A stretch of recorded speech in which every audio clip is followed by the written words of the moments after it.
Mas dan tujuan reses pada sore hari ini tuh apa saja Pak? Reses itu adalah merupakan bagian dari atau tugas dari seluruh anggota DPRD. Jadi reses adalah masa jeda di luar masa persidangan yang dilaksanakan langsung bertatap muka dengan konstituen di wilayah dapilnya masing-masing. Dalam rangkanya apa? Dalam rangkanya yang pertama adalah menyampaikan hal-hal terkait dengan tugas dan kinerjanya, terkait dengan penganggaran, terkait dengan pengawasan, terkait dengan aturan-aturan yang kemudian sudah direalisasikan atau yang sudah disahkan. Selain itu, reses adalah merupakan suatu media di mana seorang anggota dewan itu bisa langsung bertatap muka dengan konstituennya dalam rangka untuk menyerap aspirasi hal-hal atau segala sesuatunya yang menyangkut masalah hajat hidup masyarakat dalam wilayah dapilnya, baik itu menyangkut masalah pembangunan infrastruktur, masalah kesehatan, masalah ekonomi, dan lain sebagainya. Sehingga itu nanti yang menjadi bahan atau dasar bagi teman-teman di DPRD itu untuk membawa ke dalam ranah di legislatif sebagai Tadi ya reses pembahasan. yang diundang itu ada berapa kecamatan Pak? Tadi yang diundang mewakili 3 kecamatan, Kecamatan Kemeranjen, Tambak Sumpiyuh, yang merupakan daerah dapil saya. Itu Apakah ada Mas. kemungkinan nanti kalau dapil dikumpulkan dengan acara yang sama Pak? Sangat memungkinkan sebenarnya, cuman hanya saja kalau itu dilaksanakan kadang-kadang kita kasihan kepada yang diundang karena jarak tempuhnya terlalu banyak sehingga kita zona-zona. Oh, hari ini saya ingin bertatap muka dengan wilayah yang ada kedekatan wilayah, paling enggak Tambak Meranjan Sumpyu, dan rata-rata kedekatan wilayah ini mempunyai kasusnya yang sama. Contoh kasus kebencanaan, itu biasa tipikalnya sama. Tambak Sumpyu Meranjan hari ini punya dengan letak geografi yang sama juga tipikal permasalahannya hampir relatif sama, terutama di kebencanaan, infrastruktur, begitu Mas.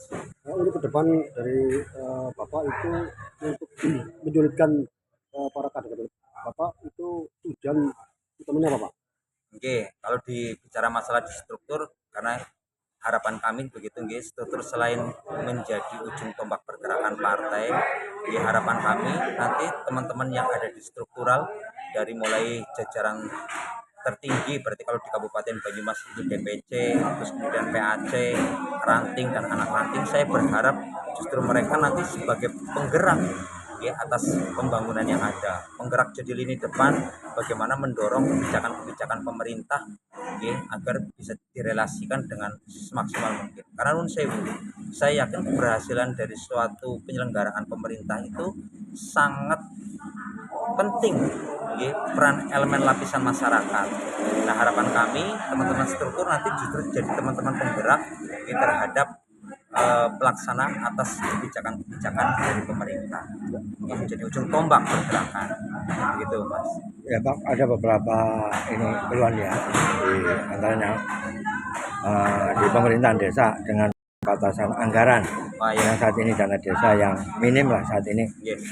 Menurut dengan solusi atau mungkin ada seperti apa nanti untuk adanya mungkin infrastruktur atau yang masih membutuhkan sekali, Ya. termasuk diantaranya jalan-jalan desa maupun jalan kabupaten yang saat ini di wilayah Sumpyu, Meranjen, Tambak yang masih Ya, siap. terjadi kerusakan jalan.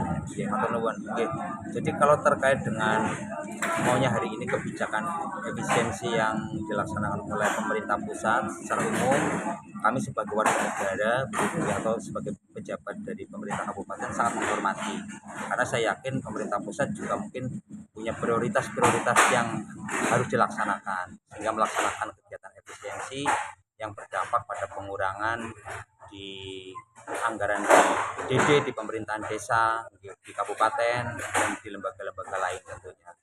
Nah, ini yang kemudian tentunya butuh strategi khusus dari pemerintah kabupaten, pemerintahan desa untuk kemudian nanti bersinergi agar kemudian mendorong proses pelaksanaan pembangunan itu kemudian bisa terus berlangsung. Contohnya bagaimana kemudian musrenbang yang dilaksanakan dari tahapan di desa kemudian masuk di ranah di musrembang kecamatan sampai ke musrembang kabupaten ini menjadi benar-benar skala prioritas yang harus bisa dilaksanakan dulu. Tidak hanya sekedar kemudian karena ada kedekatan dan lain sebagainya, tetapi mekanisme-mekanisme yang ditempuh melalui tahapan-tahapan yang diatur melalui peraturan-peraturan itu yang mestinya menjadi prioritas yang harus dikembangkan. Atau musyawarah musrenbang yang dilaksanakan itu dilaksanakan di semua wilayah desa, dilaksanakan di semua wilayah kecamatan, sehingga nanti penentuan prioritasnya sudah jelas. Kalau itu dilaksanakan, saya yakin nanti kebijakan-kebijakan yang muncul juga kebijakan yang benar-benar merupakan merupakan hasil dari tahapan yang clear, kebijakan yang benar-benar pro rakyat, karena dasar musrembang itu adalah dasar dari usulan dari bawah sampai ke tingkat atas. Begitu. Terima kasih sekali Pak Kewan. Sukses selalu. Oke, amin.